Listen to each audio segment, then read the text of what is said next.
안녕하세요 여러분, 섬섬입니다. 제가 지금 시험 기간인데 유튜브를 하는 거를 아무도 몰라가지고 영상을 너무 찍고 싶었는데 그동안 못 찍었었어요. 가족이 집에 있어가지고.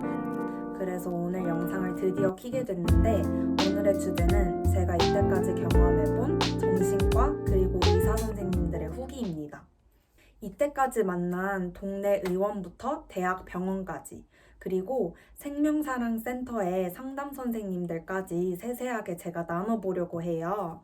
솔직한 후기와 제가 느꼈던 감정을 나눠보면서 여러분들도 많은 도움이 되셨으면 좋겠고, 필요하신 도움을 꼭 찾아 나섰으면 좋겠습니다. 제가 첫 번째 간 정신과는 아현동에 있는 정신과였어요. 뭔가 딱딱하면서 정말 그 정신과 의사 선생님의 FM이라고 해야 될까요? 정말 그 정신과 의사 선생님의 정석? 타이핑을 치시는데 똑똑하게 되게 물어보실 말 다 물어보시고 해주실 말을 다 해주셨거든요. 그래서 뭐 했냐? 그때 감정은 어땠냐? 왜 그랬냐? 이런 식으로 계속 질문을 이어나가시면서 제가 계속 말하게끔 유도를 해주셨어요. 그치만 딱히 해결 방안은 안 주셨어요. 근데 여러분들도 아셔야 되는 거는 정신과 의사 선생님들이 저희의 문제점에 대한 해결 방안을 내세워 주시는 분들은 아니잖아요.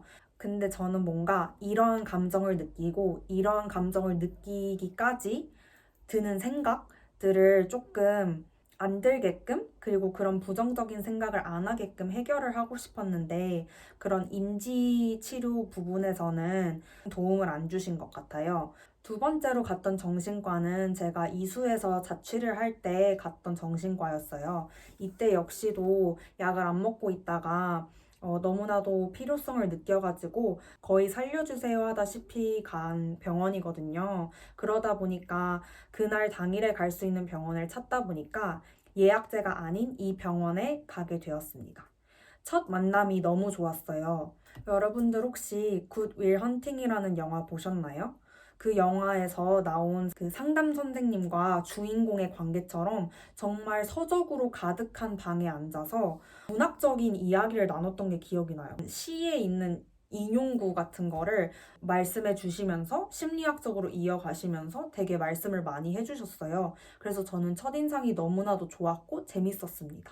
그치만 제가 자취를 하면서 자해가 되게 심해졌는데 제 자해 행동이 너무나도 심해지니까 병원에서도 저를 불안 요소라고 생각하더라고요. 저한테 직접적으로 자살에 대해서 이야기를 해주시면서 아무도 자살은 계획을 하지 않는다. 그리고 너가 지금 나랑 이렇게 이야기를 잘 하고 집에 가서 갑자기 자살을 해도 놀랍지 않을 일이다. 그러면 너가 자살을 한다면 너 주변에 있는 언니들은 죄책감에 시달리겠고 부모님은 평생 유가족으로 살아야 되겠고 이런 거를 갑자기 다 얘기를 하시는 거예요. 근데 이게 한두 번이 아니었거든요. 그래가지고 제가 사람들에게 얼마나 공포심을 안겨주는 존재인지를 필터링 없이 진짜 저한테 말하셨어요. 물론 제가 자해를 정말 많이 해가지고 방지 차원에서, 그리고 답답하셔서 저한테 진짜 자해는 하면 안 되는 행동이다 라는 거를 말씀해 주시기 위해 그러신 거는 잘 알겠어요. 근데 제가 정말 너무 죽을 것 같고 죽고 싶었을 때 정신과 상담 후에 제가 느꼈던 감정은 더 죽고 싶었습니다. 저는 안 그래도 주변 사람들한테 짐일 거라는 생각에 우울증에 대해서 쉽게 말하지 못하고 우울증이 있다는 것을 티내면서 사는 사람이 아닌데, 제가 이미 그렇게 불안 요소고 주변 사람들에게 짐이 된다는 것을 일깨워 주시니까 저로서는 너무 마음이 힘들더라고요. 예약제가 아닌 병원이어서 또 너무 힘들었어요. 여러분들께서는 꼭 예약제인 병원에 가시는 걸 추천드려요. 당일날 급하게 가셔야 되는 게 아니면 예약제가 아닌 병원에 간다면 한두 시간씩 대기 시간이 일어나기 때문에 1시간 넘게 기다리고 10분조차 안 되는 시간 동안 상담을 하고 나와서 약 처방 받으면서 정말 이건 아니다 싶을 때가 많았거든요. 근데 약이 가장 잘 들고 그리고 마땅히 다른 정신과 아는 곳이 없으니까 계속 가게 되더라고요. 그래서 제 두 번째 정신과 선생님은 조금 더 현실적이고 필터링 없이 직설적인 분이었습니다. 세 번째 정신과는 제가 추천을 받아서 간 정신과예요. 우울증 책을 추천해드린 영상에서 잠깐 이야기를 나눴었는데 바로 가좌 조이 의원입니다. 아쉽게도 원장 선생님이신 한혜성 원장님과는 상담을 못했어요. 그분께서 이제 쓰신 책을 읽고 제가 꼭 뵙고 싶어서 그 병원을 찾아갔거든요. 근데 원장님이 아니신 분께 상담을 받았는데도 정말 만족스럽고 그리고 마음 따뜻한 그런 위로가 되는 상담 시간이었습니다. 제가 딱 문을 열고 들어갔을 때 첫 인사가 한 주간도 사랑해주셔서 감사합니다라고 하더라고요. 그래서 제가 그 멘트에 되게 감동을 받고 너무 감사해서 제 영상 끝에도 항상 여러분들에게 존재해주셔서 사랑해주셔서 감사합니다라고 인사를 하는 것 같아요. 매일마다 힘들게 갔는데 약 조절만 하다가 상담이 끝나는 느낌이었어요. 제가 이쪽 정신과에 보통 가면 약을 한 번에 많이 처방해주지 않고 본인한테 맞는 약을 차차 찾아가야 되기 때문에 한 번에 맞는 약을 찾기는 힘들거든요. 그래서 이렇게 서로 맞춰가야 되는데 이 의원에서 처방해주는 약은 되게 효과도 없고 잘 안 드는 것 같아서 갈 때마다 항상 약에 대해서만 이야기한 기억밖에 많이 없어요. 그래도 분명 인지치료를 해준 첫 번째 정신과였어요. 저한테 숙제를 내주시더라고요. 이번 주에 내가 잘한 것 생각해보기 라는 숙제를 내주셨는데 제가 스스로 생각을 해보니까 저는 제 자신한테 한 번도 칭찬을 해준 적도 없고 내가 무엇을 잘했는지는 모른 채로 살고 있더라고요. 네 번째 정신과는 마지막 정신과이자 제가 현재 다니고 있는 정신과예요. 저희 집 주변에 정신과가 많이 없더라고요. 그래서 가장 가까운 거리에 걸어갈 수 있는 거리에 정신과를 가봤어요. 마침 거기가 성모병원이랑 협력하는 정신과였어요. 여러분들도 아시겠지만 제가 뭐 중환자실에 입원했을 때 그리고 잦은 자해로 응급실에 갔을 때 성모병원에 다녔었거든요. 그래서 성모병원에 제 기록이 있고 성모병원 정신건강의학과에서 교수님이랑 상담도 했기 때문에 그곳에서 제가 성모병원에서 상담을 받은 교수님을 알고 계시더라고요. 제가 성모병원 상담을 몇 주간 못 갔어요. 좀 이따 말씀드리겠지만 대학병원은 대기 시간도 길고 좀 다르거든요. 동네 의원들과는. 그래서 제가 안 갔는데 저를 상담해 주시던 교수님께서 그만두셨다고 하더라고요. 그래서 저는 너무나도 당황스럽고 너무 막막했어요. 동네 의원에 그 교수님 성함을 말씀드리니까 그 교수님 새로 병원 오픈하실 거라고 하면서 저한테 그 병원 이름을 알려주시더라고요. 제가 다니고 있는 이 상일동 정신과는 무난하지만 여기 또한 의사 선생님이 FM이세요. 그래서 정석대로 뭐 했는지, 기분은 어땠는지, 그 이유 등을 물어보고 약을 조절해 주세요. 제가 요즘 너무 또 안 좋아지고 있어서 이런 상담을 전문으로 하는 곳을 찾기가 또 쉽지 않더라고요. 저도 정신과를 그래도 꽤 많이 다녀봤고 우울증을 오랫동안 알아왔는데 상담을 받아본 적은 없는 것 같아요. 항상 정신과에 다니면서 짧게 상담을 하고 약을 처방받았지 진짜 한 시간씩 앉아서 1대1로 또는 그룹으로 하는 그런 심리 상담은 받아본 적이 없거든요. 그래서 제가 요즘 열심히 찾아보고 있는데 그냥 요즘에 또 안 좋아지기 시작했고 이게 언제나 반복되는 사이클이다 보니까 우울증을 없애려면 정말 뿌리채 뽑고 싶으면 저를 뜯어 고쳐야 된다고 생각을 해서 그냥 조금 상담받고 약을 조금 먹는다 해서 나아지지 않더라고요.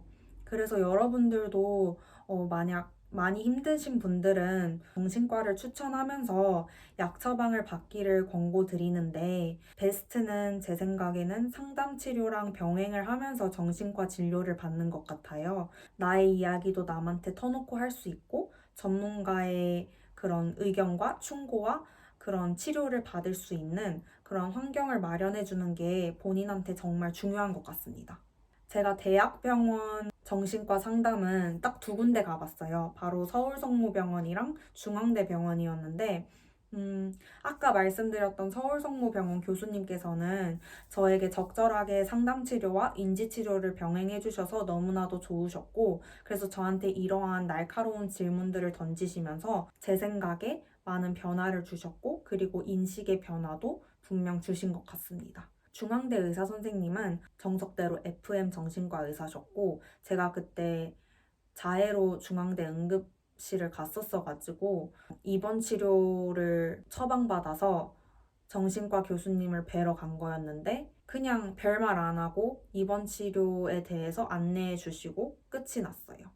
이게 대학병원은 100% 예약제이긴 하지만 환자가 너무 많다 보니까 이게 깊숙하게 자기 본인 이야기로 들어가는 게 되게 쉽지 않아요. 그리고 교수님 따라 물론 다르겠지만 대기 시간이 긴 거에 비해서 상담 시간이 되게 짧은 분들도 많이 계셔가지고 자기한테 맞는 교수님을 대학병원에서 찾는 것도 어렵지만 정말 중요한 것 같습니다.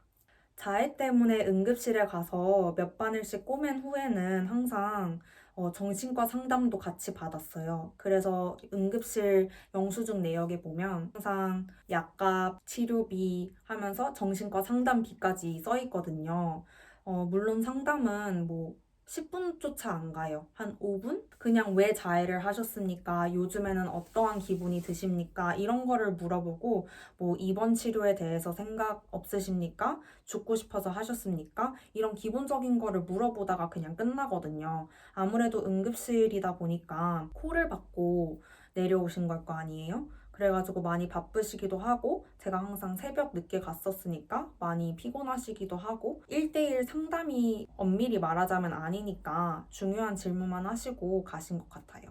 제가 중환자실에 있었을 때 퇴원 허가가 떨어지기 위해서 정신과 교수님과 면담을 해야 됐었어요. 제 중환자실 영상을 보시면 알겠지만 제가 이 면담을 위해서 24시간 넘게 기다렸거든요. 근데 결국 교수님께서 안 오셔가지고 제가 하루를 더 기다려야 됐었어요. 너무나도 고통스럽고 마음이 힘들었는데 오시더니 저한테 자해는 왜 하냐? 라고 물어보시더니 어디 한번 봐보자? 라고 하셔서 보여드려야 됐고 몇 알 과다 복용했냐?를 물어보셨고 죽으려고 했냐? 지금 현재 상담 받고 있냐? 어느 병원 다니고 있냐? 하면서 이렇게 필요하신 질문만 쏙쏙 물어보시더라고요. 근데 정신과 선생님께서 그냥 제 병원 침대에 기대서 저를 쳐다보시더니 대학병원 교수들은 바빠서 잘 안 가르쳐 줄 텐데 라고 하시는 거예요. 그러면서 피식 웃으면서 죽으려고 하셨어요? 그래서 제가 아니요 라고 하니까 네, 그럼 치료 잘 받으세요 하고 가셨어요. 그래서 저는 내가 무슨 잘못 말을 했나? 라는 온갖 생각에 진짜 힘들었는데 결국 퇴원은 할 수 있게 됐었어요. 근데 저로서는 너무나도 상처였고 실망적이었던 것 같아요. 분명 저는 아프고 몸이 안 아플 뿐 정신이 아파서 입원을 해 있는데 물론 부끄럽지만 그리고 제가 잘났다는 이야기는 절대 아니지만 저는 분명 전문가의 도움이 필요했고 기다리고 있었던 환자 중 한 명인데 저를 좀 안일하게 바라보면서 가셨어요. 별말 안 하시고. 그래서 저는 또 자기 혐오와 죄책감에 계속 시달려야 됐었죠. 내가 스스로 목숨을 끊으려고 하다가 병원에 입원해 있어가지고 나한테 이렇게 차가우신 건가? 라는 온갖 생각을 하다가 결국에는 퇴원을 했는데 여러분들에게 꼭 알려드리고 싶은 거는 정신과 의사 선생님별로 성격과 스타일이 많이 다를 거예요. 근데 제가 누구가 옳다, 어떤 스타일이 좋다라고 말씀드리는 것보다 제가 경험한 의사들을 다 이야기를 해드리면서 자기한테 맞는 의사를 찾는 게 진짜 어려우면서 중요한 것 같거든요. 자기한테 맞는 약을 찾는 것도 어렵고 병원을 찾는 것도 어렵고 의사를 찾는 것도 어렵습니다. 하지만 저희가 정말 나아지기 위해서는 혼자 끙끙 앓는 것보다 어느 곳에서든 도움을 받을 수 있으면 받는 게 정말 중요하기 때문에 여러분들이 꼭 필요하신 도움을 받았으면 좋겠습니다. 마지막으로 제가 중환자실에 있었을 때 사회복지사 선생님께서 저를 상담을 해주셨는데 그분께서 제가 퇴원한 후에도 계속 전화 오셔가지고 상담을 해주셨어요. 일주일에 한 번씩. 근데 그분께서는 진심 어리게 저를 걱정해주시고 공감해주시는 게 표정으로도 느껴지더라고요. 그래서 중환자실에 있을 때 사실 가장 큰 힘이 됐던 분이셨어요. 유일하게. 함께 슬퍼해주고 공감을 해주시니까 저로서는 너무 큰 힘이 됐고, 제가 퇴원한 후에도 어떻게 살아가고 있는지, 부정적인 생각은 안 드는지, 제가 일상에 다시 적응을 잘하고 있는지 등을 체크해 주시면서 되게 친절하게 상담을 잘 해주셨던 것 같아요. 응급실을 하도 많이 가다 보니까 생명사랑 위기센터에서도 전화 상담을 받았었어요. 생명사랑 위기 대응센터의 상담 선생님 분도 걱정을 해주시고 제가 하는 행동의 잘못된 점은 알려주시면서 그런 행동은 하지 맙시다 라고 이야기를 해주시지만 제가 이러한 감정을 느끼는 거에 대한 전문적인 소견? 이런 거를 잘 못 들었던 것 같아요. 제가 우울증을 9년 동안 앓은 거에 비해서는 정신과를 다닌 지는 몇 년 안 됐어요. 그래도 제가 이사를 많이 다니면서 여러 정신과 선생님들, 그리고 응급실을 많이 다니면서 뭐 대학병원 상담까지도 경험을 해봤기 때문에 여러분들에게 제가 경험해본 의사 선생님과 병원에 대해서 중점적으로 후기를 알려드렸던 영상이에요. 이 영상이 여러분들이 정신과를 찾고 의사 선생님을 찾는데 조금이나마 도움이 되셨으면 좋겠고, 여러분들 중에서 우울증이 저처럼 인생 최대의 비밀인 사람이 있을 수도 있어요. 근데 그럴수록 말할 사람이 없고 말할 사람이 없을수록 마음이 더 힘들어지기 때문에 주변 사람들에게 말을 못하겠으면 전문가를 찾아 나서서 꼭 이야기를 했으면 좋겠습니다. 그리고 약을 먹는 거는 부끄러운 것이 아니고 정신과를 간다고 약을 먹어야 하는 것도 아니고 자신에게 맞는 치료를 처방받으면서 노력해 가면 되는 거기 때문에 정신과에 대한 인식이 너무 안 좋지 않았으면 좋겠고, 우리가 감기 걸리면 병원에 가듯이 마음이 아파가지고 가는 병원이라고 여러분들이 조금 더 편하게 생각을 해주셨으면 좋겠습니다. 그래서 여러분들께서 궁금하신 점이 있거나 혹시 댓글로 하고 싶으신 말이 있으면 꼭 달아주시면 감사하겠습니다. 제 영상 시청해주셔서 감사하고 여러분들 오늘도 사랑해주셔서 존재해주셔서 정말 감사하고 고생하셨습니다. 여러분들 저희 할 수 있어요. 너무 힘들겠지만 힘들어도 함께 힘들어하면서 살아봅시다. 여러분들